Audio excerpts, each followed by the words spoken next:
Айра Гитлер, джазовый историк, родился в Бруклине в 1928 году. Известен как автор сотен заметок к джазовым записям, начиная с 50-х годов.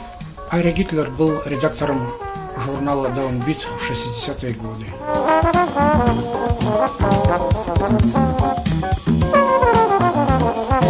Писал для «Метронома», «Джаз Таймс», «Современного ударника», печатался в «Нью-Йорк Таймс» и «Сан-Франциско Кроникл». Помогал Леонарду Фезеру в написании энциклопедии джаза. Айра огромный поклонник хоккея.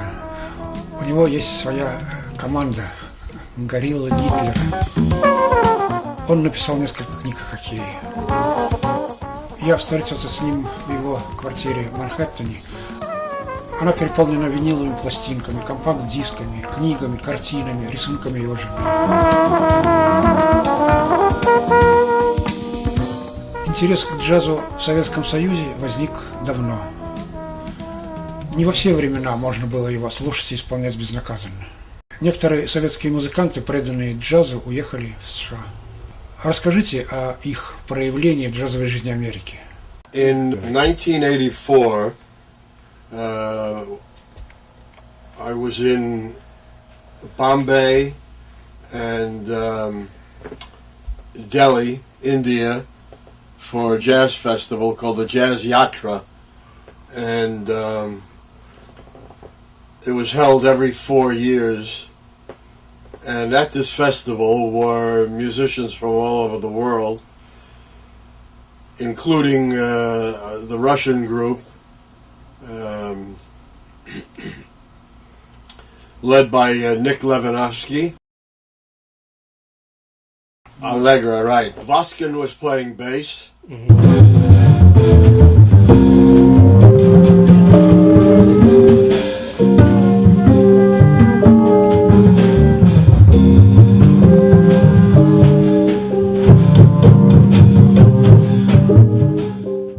Level of musicianship was very high.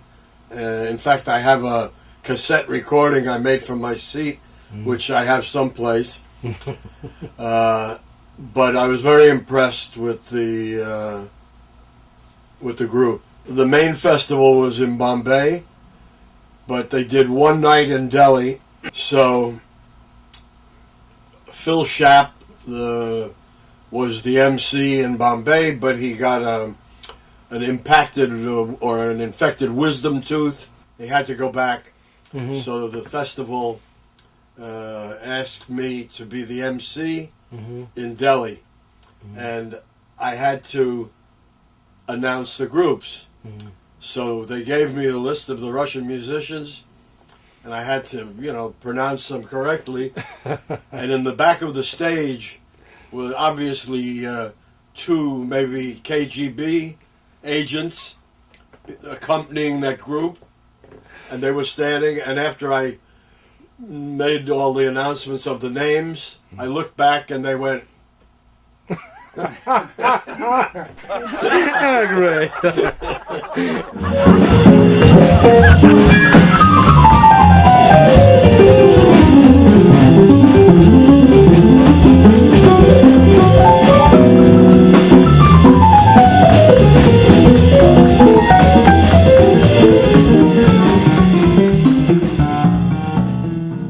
I haven't heard his big band in person, but I heard him play with Igor, and and I also heard him with Allegro in India. He was more or less the leader. Yes. Of that group.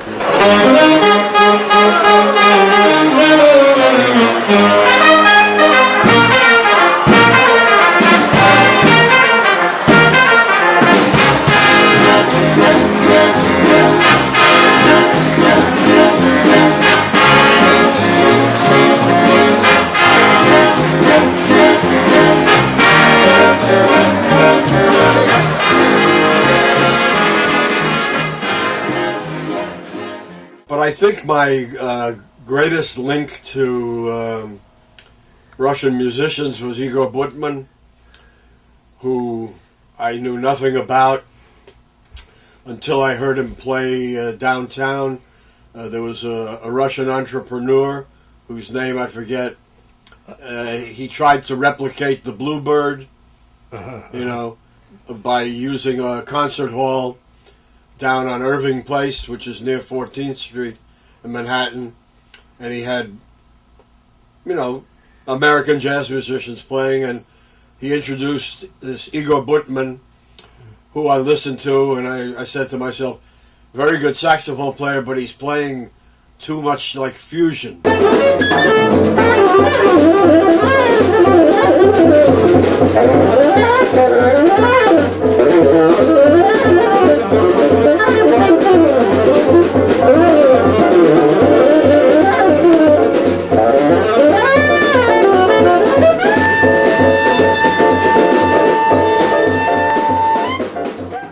Then I got a call from a friend of mine who, like myself, was an amateur hockey player, and he said, I've met this great Russian saxophonist, and I'd like you to hear him. His name is Igor Butman. And I said to him, I heard him play once, I wasn't that impressed. He said, well, he's also a very good hockey player, and he'd like to, maybe come and play with your team.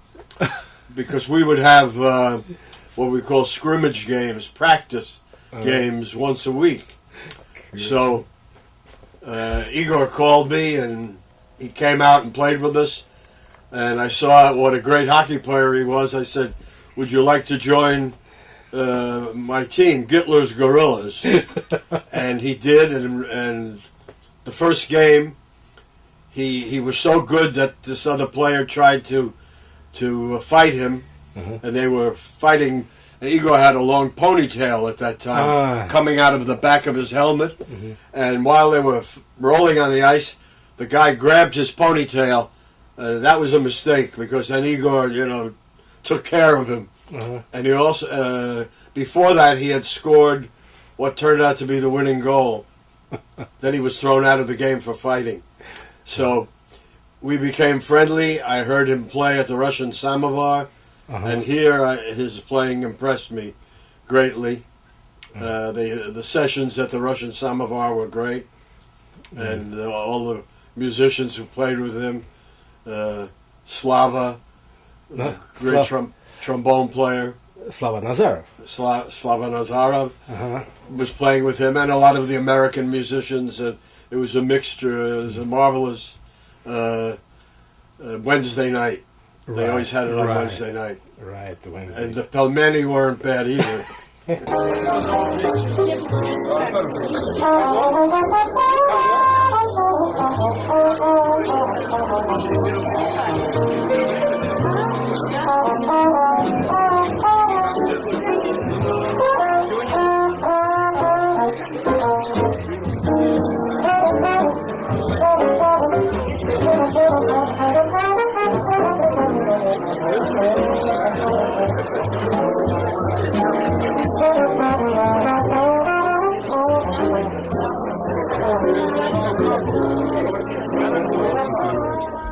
So Igor and I became very close, and he played while he was living in New York, played with my team, and his brother eventually played with my team, and Oleg, and I consider Igor like my brother.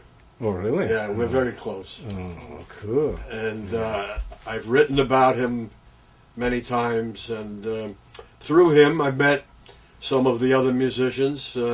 Alex Sipiagin would come and sit in. And now he's made a great reputation for himself. Yes. With the Mingus Band and his own CDs and whatever. I haven't heard Sipiagin lately because I haven't heard the Mingus Band that much lately, but he's always impressed me with his great technical ability and the way he plays his ideas and the very nature of the trumpet has a certain kind of power and an edge to it, which all the good ones have. And it was noticeable from the first time I heard him that he was top class.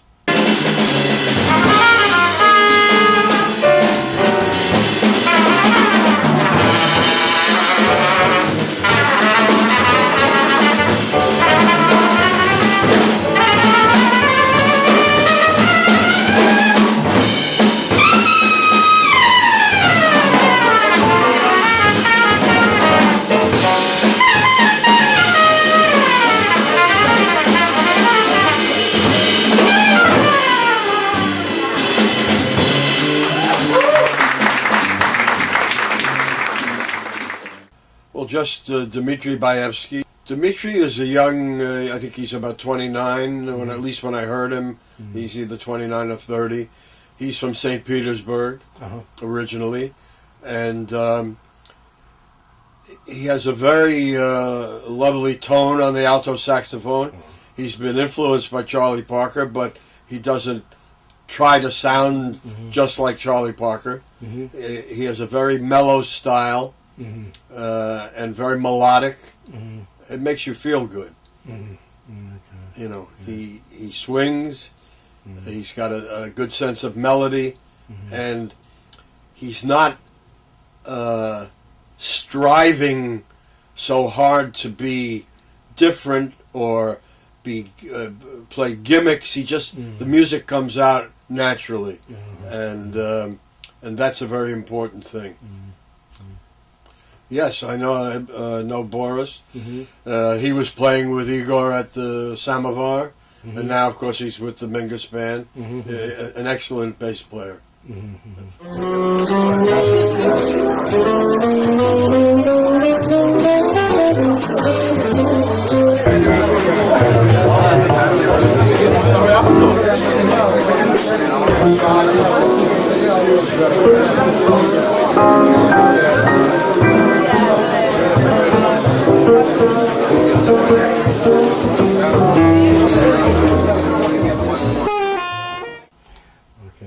And it might be mentioned that some of the concerts Igor has done here with Igor Rekelson and the Uri Bashmet. Yuri Bashmet. Yeah. The way they've combined jazz and classical music in a very natural way, again, rather than trying to make sense, to fit together pieces that really that don't work. It's done naturally. Again, if it's good music, it's good music, and they've done it. This fusion without the capital F is really a great accomplishment, and the audiences have really responded and quality to the playing that shows that it doesn't have to be the same thing all the time. You can be creative as long as you're creative and true to the spirit of the music. So that's been a very interesting development. And of course the way Igor can go between classical and jazz music and combine them. The fact that Wynton Marsalis, when he was in Moscow, came and met Igor, went to his club and played with him, led to his bringing Igor's big band here, and one of the great events of recent years was Igor's big band and the Lincoln Center Jazz Orchestra on stage together, playing and then playing together. An amazing concert. Right.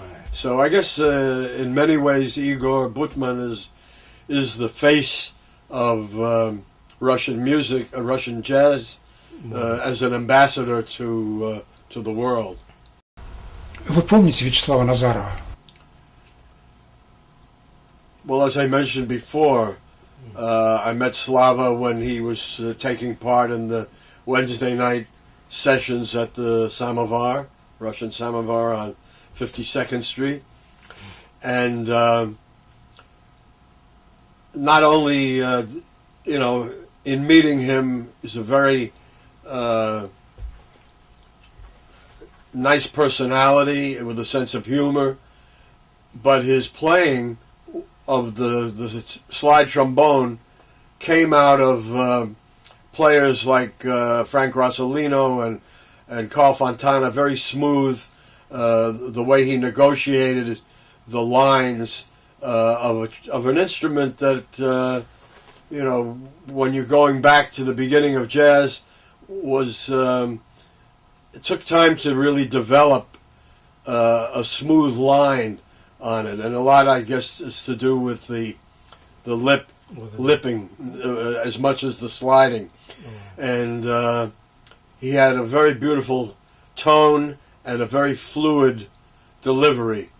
And it's interesting, but there's so many, and I don't mean to indict the female singers, but there's so many female singers think they can sing scat, but most of them are singing very emphatic, rhythmic syllables, but they're not doing what a jazz musician can do when he scats, or she, if they're a musician. If you're scatting, you must sing something equal to what you would be playing on your horn. That's why Dizzy Gillespie probably was one of the great scat singers, because what he scatted is just what he would be playing, hearing in his head. Slava could scat like that. Because it was the same line and ideas that he would be playing on the trombone if he were playing. And so I always remember his singing. Right.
The way I heard the story was that he often drove between New York and Denver because he was living there with his family, and there was it was around the time of Christmas or after, and there were some Christmas trees on the road, and he swerved to avoid the trees, and that's how the accident happened.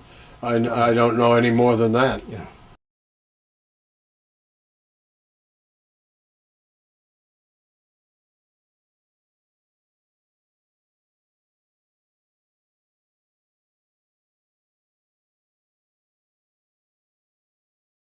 And I think, every country has its own musical tradition, but for me, it's not just excellent training, but that's important. I think the Italians and the Russians are the best jazz musicians in Europe, and I think it's because of the great background in music, the classical training, but also it's expressing the feeling of the people. And the Italians and the Russians, each in their own way, have a lot of great feeling which comes out in the music. And this I've learned by many trips to Italy and by going and knowing the Russian musicians here in New York. Of course, you know, we all know the classical traditions and the great composers from both of those countries. Right. This is not to denigrate Germany or France, you know, but I think the most world-class musicians besides here in the United States come from Italy and Russia. There's a certain level of technical accomplishment, but with that, the soul.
Russia, the land of jazz. Yeah.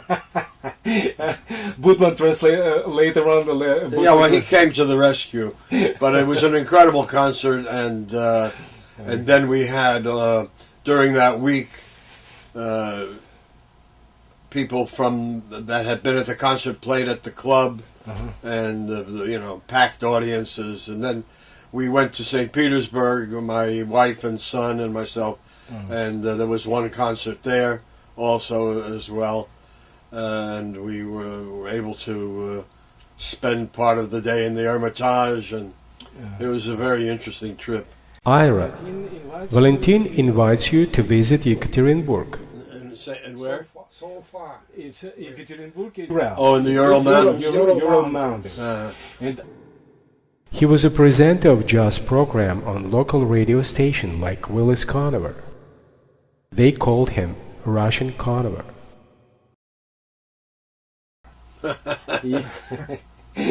Well, I remember the great stories about the people in Russia transcribing the broadcast of Willis Conover on old X-ray plates. Exactly. Yeah, and I was such a person. Yeah, amazing. You know, but you know, the real jazz music has a power to unite people, and one of the great blessings of being a jazz writer and the profession I've pursued, you know, since I was just out of school. You know, I was already writing about jazz in high school newspaper and college newspaper, but just to have done what I've done, one of the great blessings is that it's taken me all over the world, to India, to Japan, to Africa, to the Caribbean, to Russia, to most of the European countries, and England, of course. And I've made many great friends because of this music all over the world. It breaks down the barriers. Right. I'm only upset that there's a lot of music being played today that they call jazz that isn't jazz. And they use the name, and that offends me.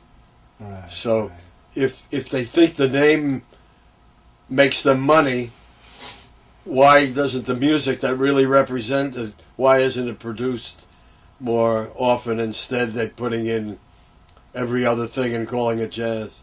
Right. You know, good music is good music.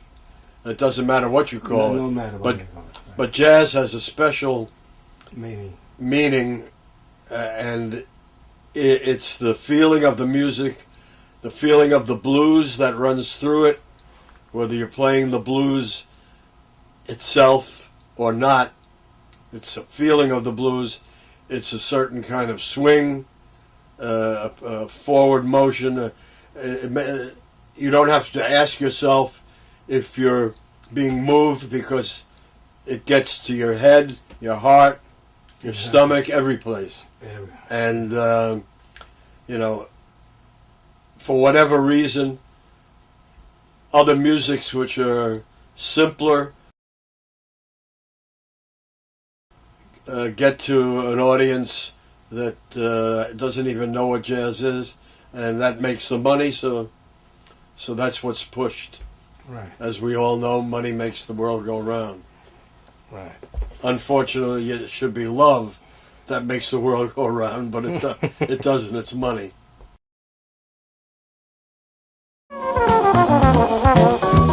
Спасибо за интервью. Thank you very much.